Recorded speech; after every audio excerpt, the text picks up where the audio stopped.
নমস্কার বন্ধুরা, দীপাস কিচেনে আপনাদের সবাইকে স্বাগত। আমি আজকে হাঁসের ডিম দিয়ে ঝাল করব। হাঁসের ডিমটা কড়াইশুঁটি দিয়ে, সেটাই আপনাদের সাথে শেয়ার করব। তো চলুন কিভাবে আমি করি এটা দেখি। তো কাঁটা চামচ দিয়ে আমি এটা কেটে কেটে দিচ্ছি, না হলে ডিমটা ফেটে ফেটে যাবে, আমার ছেটকাবে গায়ে, তার জন্য। তেলের মধ্যে একটু নুন দিয়ে দিচ্ছি, আমি একটু হলুদও দিয়ে দিচ্ছি। এবার ডিমগুলো একটা একটা করে আমি ছেড়ে দেবো।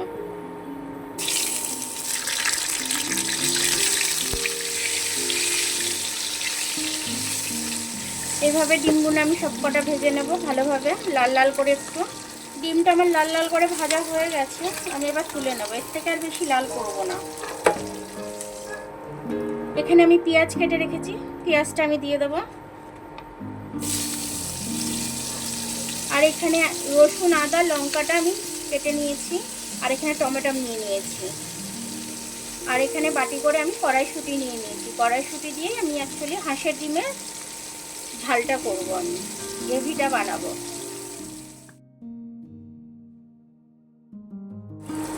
পেঁয়াজটা লাল লাল হয়ে যাচ্ছে, এর থেকে আর বেশি লাল করব না আমি। এবার আমি মশলাটা দিয়ে দেবো এর মধ্যে। আদা, রসুন, লঙ্কা, পেঁয়াজের পেস্টটা দিয়ে দিলাম। একটু স্বাদ অনুযায়ী নুন দিয়ে দিলাম। একটু হলুদ দিয়ে দিচ্ছি আমি। ঝালের জন্য একটু শুকনো লঙ্কার গুঁড়ো দিয়ে দিচ্ছি। কড়াইশুঁটিগুলো ছাড়িয়ে রেখেছিলাম, একবারে মশলার সাথে দিয়ে দেবো। মশলাটা ভালো করে কষে নেবো তেল ছাড়া অবধি। একটু কাশ্মীরি লাল লঙ্কা দিয়ে দিচ্ছি কালারের জন্য। ভালো করে কষে নেবো এটাকে আমি। এরপর টমেটোটা দিয়ে দেবো। মশলাটা আমার হাফ কষা হয়ে গেছে। এবার আমি এর মধ্যে দেখুন তেলটাও বেরিয়ে গেছে। এবার আমি টমেটোটা দিয়ে দেবো। 3টে টমেটো ছোট ছোট কুচিয়ে রেখেছিলাম, ওটা দিয়ে দিলাম। একটু নুন দিয়ে দিই, তাহলে নরমটা তাড়াতাড়ি হয়ে যাবে টমেটোটা।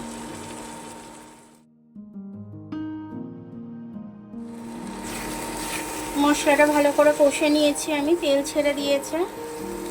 টমেটোগুলো গলে গেছে আমার খুব করে। এবার বাদ বাকিটা আমি জল দিয়ে দেবো। জল দিয়ে ডিমটা দিয়ে দেবো।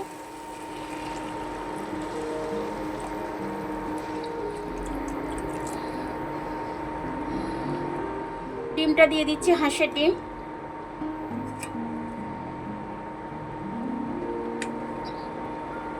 আমি চাপা দেব না, এইভাবেই ফুটতে থাকুক। ফুটে গেলে তারপর ধনেপাতা দেব। ধনেপাতা দিয়ে নামিয়ে নেব।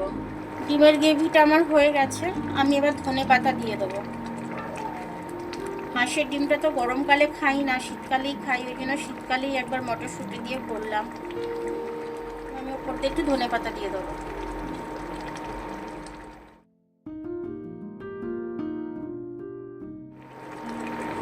এবার এটা আমি নামিয়ে নেব। ডিমের গ্রেভিটা আমার খুব ভালোভাবে হয়ে গেছে, এবার আমি নামিয়ে নেব। ডিমের গ্রেভিটা আমার হয়ে গেছে খুব সুন্দরভাবে। তো এইভাবে হাঁসের ডিম আপনারা করে খাবেন, এই শীতকালে খেলে ভালো। তো এইভাবে কড়াইশুঁটি দিয়ে করে খেয়ে কমেন্টস করে আমাকে জানাবেন যে আপনাদের কেমন লাগলো আমার ভিডিওটা দেখার জন্য অনেক অনেক ধন্যবাদ। আমার ভিডিওটা যদি আপনাদের পছন্দ হয়, লাইক, সাবস্ক্রাইব, বেল আইকনটা একটু টিপে দেবেন। আর যদি ফেসবুক থেকে দেখেন, লাইক আর ফলোটা একটু করে দেবেন। আবার কাল দেখা হবে নতুন রেসিপির সাথে। ততক্ষণ আপনারা ভালো থাকবেন, আমি আসছি।